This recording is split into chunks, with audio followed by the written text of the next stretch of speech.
I chose the windiest day possible to do this.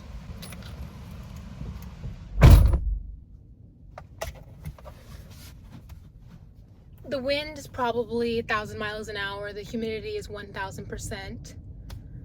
That's what it's like living on the coast. So yeah, I'm on the beach where I've been living for the past few months as a sickly Victorian woman by the seaside. I've been sharing my life on the internet for years now, so I felt like I wanted to give you an update. If I'll take a little 20-second breather every couple sentences, I might boil alive in here. So to recap, a few months ago, I took myself off the road to deal with health issues. Physical health, mental health, emotional health, full spectrum, everything. My migraines had just gotten to the point where it was no longer sustainable for me to live in a van. Or live at all, if I'm being 100% real. Imagine every single morning that you woke up with a severe hangover. Your head was pounding, you were sensitive to light, you were nauseous, you couldn't concentrate, you couldn't think, you couldn't make YouTube videos. That's how I felt every day. I got to the point where I felt like, give me liberty or give me death. Literally, I was at my wit's end. So I got off the road, I started scheduling myself appointments, and when I tell you I was going to the doctor for everything that I had neglected while I'd been on the road traveling these past few years. I went to the dentist, I went to the optometrist, I went to the gynecologist, I went to the neurologist. Everyone got a visit from me. So basically it's been kind of a long process with all these, but I'm really happy to say I do think that I found something that works for me. And I feel like a conservative estimate is that my migraines have been cut in half. It's a fucking miracle. I never ever thought that I would see the day. So I finally have my life back. And to me that means that I can get back on the road. Except one thing. I'm selling my van.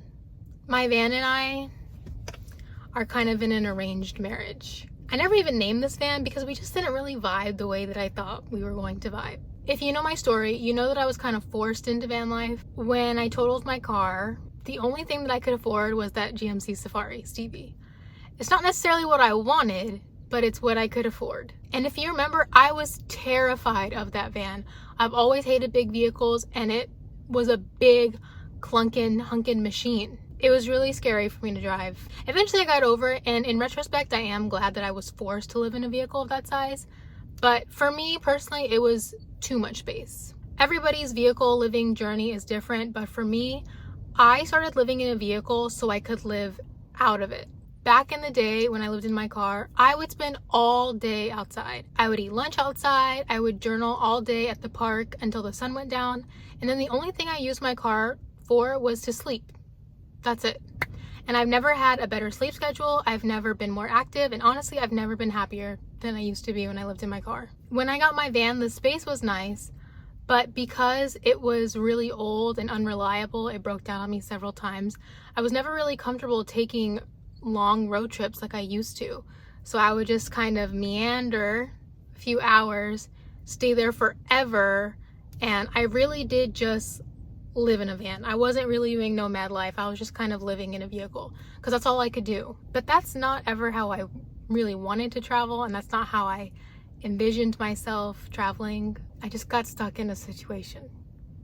It was an entanglement. Basically, I always knew that whenever I was able to, I would go back to a smaller vehicle. But, and this is no one's fault but my own, I let everyone around me and on the internet convince me that I needed to live in a van. People told me that if I was going to do this long term, it wasn't sustainable to live in such a small space, that I needed to live in a van, and I knew in my heart that that was not true for me. It might be true for other people, but that was not true for me. But I thought, okay, well, I can compromise so that everybody's happy. I will just get a van that's car-sized. And that's what I did. I bought this tiny little van that's really no bigger than the average sedan. The problem is, now I don't have the benefits of living in a car, and I also don't have any of the benefits of living in a van. I don't have the gas mileage of a regular car. I don't have the smooth ride or interior of a regular car. I have a cargo van, and it drives like a cargo van. But I also don't have any of the benefits of living in an actual van. I definitely do not have the space. Basically, I live in the space of a small car just without any of the benefits. I don't hate my van whatsoever. It's stealthy, it's nimble, most importantly, it's reliable, and if I had to keep it, I would be totally fine with that. What I've realized is I don't want this van forever, and I would rather sell it right now that it has low miles and is fairly new so that it can be somebody else's adventure vehicle. Me personally, I would rather live in a car, and that's okay if you wouldn't. I would. So what's next? Next is an air brake because I'm dying.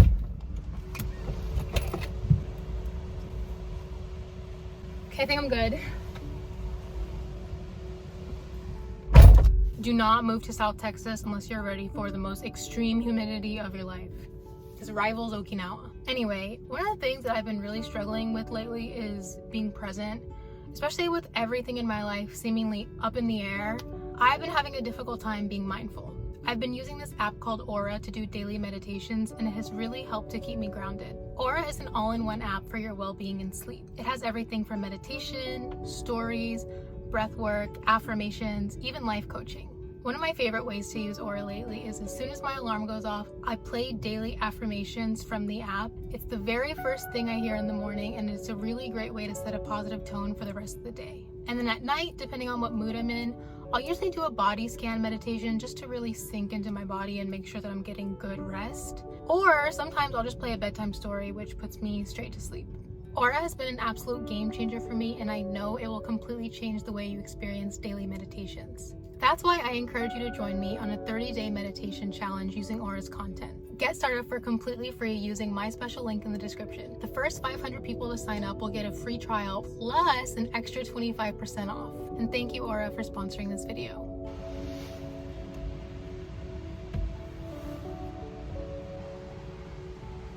Oh, go away.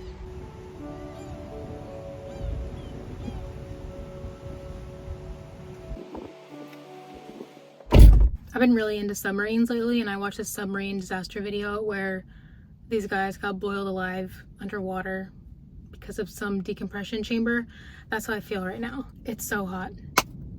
Anyway, aside from touching grass or sand in my case, and just refamiliarizing myself with my non-sick body because I haven't felt like this, aka like a normal person, in so long, I've been thinking a lot about why I travel in the first place. In the beginning, I really loved road tripping. I loved long drives. I loved being in new places all the time. And then when I got Stevie, I just couldn't do that anymore. As you probably know if you watch my channel, I spent months at a time in the same location.